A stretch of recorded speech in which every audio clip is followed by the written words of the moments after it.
Thank you. Thank you so much. Please, everybody have a seat. Good morning. Thank you, Jumbo. Thank you so much, President Kenyatta, for your timely remarks, your warm welcome, and the great work that has gone into hosting this summit. It is wonderful to be back in Kenya.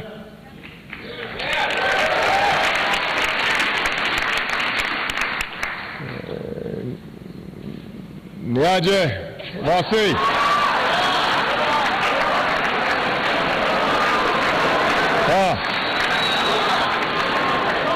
How are you?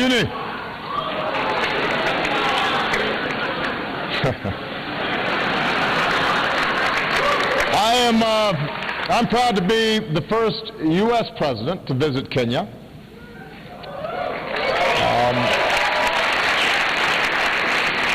And obviously this is personal for me.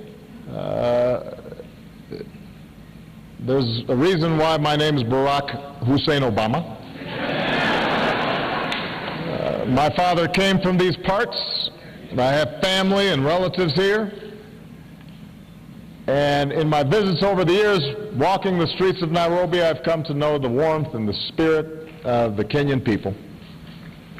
Now, what President Kenyatta and I really want to have is a conversation with our panel. And we've got some outstanding young people here today who I think represent the promise of entrepreneurship not only in Africa but around the world. But I do want to make just a few quick points. We are joined today by inspiring entrepreneurs from more than 120 countries, and many from across Africa. And all of you embody a spirit that we need to take on some of the biggest challenges that we face in the world.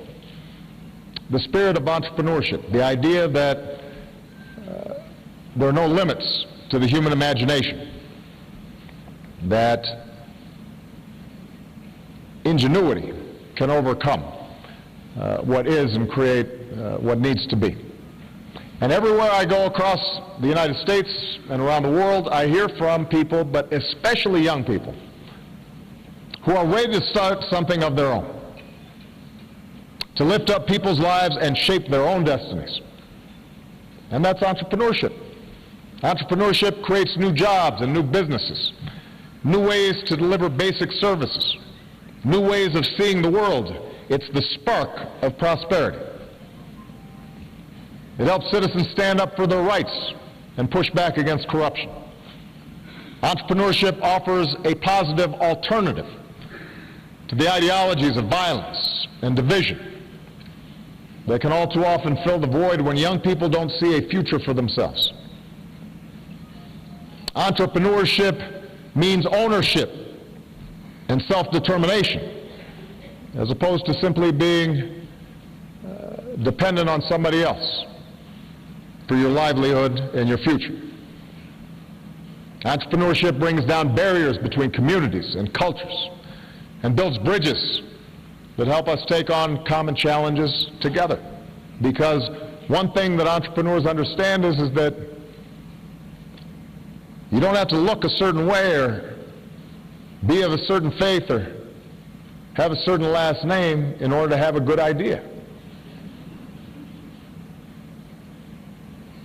Now the challenge is, as so many of you know, it's very often hard to take those first steps. It's hard to access capital. It's hard sometimes to get the training and the skills to run a business as professionally as it needs to be in this competitive world. It's hard to tap into the networks and mentors that can mean the difference between a venture taking off and one that falls flat. And it's even harder for women and young people in communities that have often been marginalized and denied access to opportunities.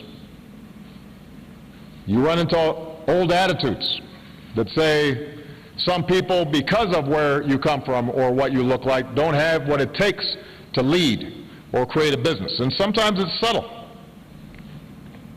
You go in to pitch an idea, and maybe the response you get might not be as enthusiastic as if someone else pitched the exact same idea. Sometimes women or folks from communities that historically have not been viewed as entrepreneurial may not have the means of opening those doors just to get in front of the right person. Of course, the best answer to that kind of thinking is the example that all of you are setting, your success. And that's why I've made encouraging this spirit of entrepreneurship a key part of America's engagement in the world. I launched the first of these summits in Washington 5 years ago. And since then, we've helped empower hundreds of thousands of entrepreneurs, giving them a boost to launch thousands of new businesses and initiatives. Here in Africa, our Young African Leaders Initiative is empowering tens of thousands of dynamic leaders, not only in business, but also in government and civil society. Because one of the things that we have come to understand, and this is particularly relevant to Africa,